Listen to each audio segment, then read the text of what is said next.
As I'm recording this, it's July 15th of 2024, and there were some pretty major events that happened this previous weekend. I feel like maybe we learned some lessons, maybe we didn't. I'm going to talk about it. Stick around. Okay, so first, I'm not a sniper. I don't train snipers. I'm not part of any cadre that does anything like that. My military experience involved flying on an airplane and running sonar. That's what I know how to do. I do play with guns in my off time and in my professional world, but once again, I reiterate, I'm not a sniper.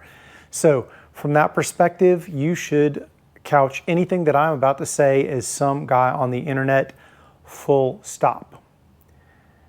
In the affair of Mr. Trump, very recently, somebody took a shot at him and ended up shooting him, albeit very minor wound, but it was a very close thing. So if you are involved in the process of protecting somebody on a professional level, I have some advice for you because I feel like we all learned something. And the advice is as follows.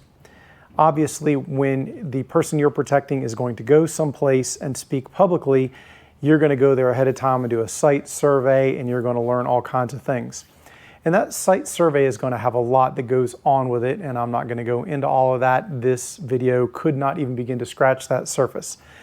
But a thing that you need to add from here on out is the identification of any elevated area that has line of sight on your protectee for the time that they're going to be in public. And that includes, them going to the spot while they'll be there and leaving. And when I say elevated areas, it may be man-made structures, it may be natural terrain, but I need to identify all those. And I'm going to have to go as far out as, this is going to sound crazy, maybe even at least 200 yards. And probably further. In doing some reading on the internet, I hear that there are certain rifle and ammunition combinations that can hit human-sized targets past 1,000 yards. So I might be busy a while identifying all of those things. Then once I've done that, then before my protectee gets there, I need to have all of those areas under positive control. Now, there's probably a lot of different ways to do that, but I'm just going to suggest a very common sense way that doesn't require a lot of crazy technology. It might require a little bit of cash. But one, any of those structures that are man-made, I'm going to completely secure. They're going to be locked down. All portals, windows, anything like that are going to be physically locked. In addition, any place elevated in those structures, I'm probably going to have individuals, like actual human beings, probably in pairs.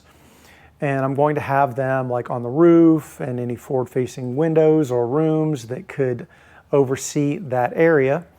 Those individuals will be on comms, they will be armored, and they will be armed. And that's across the board. For natural terrain, I'm going to do the same thing. Obviously, controlling ingress and egress is harder, but to the best of my ability, I'm going to have actual human beings at those places so that they can oversee, and that gives them the ability to deter, thwart, engage, eliminate, depending on the severity of what's going on, so that I don't have to worry about any of those being a particular spot where somebody could do something really bad to the person I'm trying to protect. And that control needs to extend before my person who I'm protecting arrives, all the way until they're completely departed, which might require a little bit of scheduling and pre-planning. Guys, like I said, there's a lot more that goes into this besides that. I am not telling you who to vote for. I'm not telling you like anything political, and usually I don't even get into politics. But I feel like I said, we all learned something. So hopefully we don't have to worry about something like this happening again, not to your candidate, my candidate, or any candidate. I abhor violence. And I know that sounds crazy coming from a gun guy, but I am very anti-violence. And I don't want that to happen in any regard to anyone, not somebody you've never heard of, all the way up to somebody that everyone has heard of. Guys, if we devolve to the point of political violence, then I feel like we're getting darn close to losing everything. I realize that that's not the first time in this country that we've had something like this happen. It probably won't be the last, but I hope it's very rare. I foolishly thought prior to this that maybe we had reached the end of such things in this country, and it wasn't a thought that I put a lot of stock in, but it was definitely a fervent hope.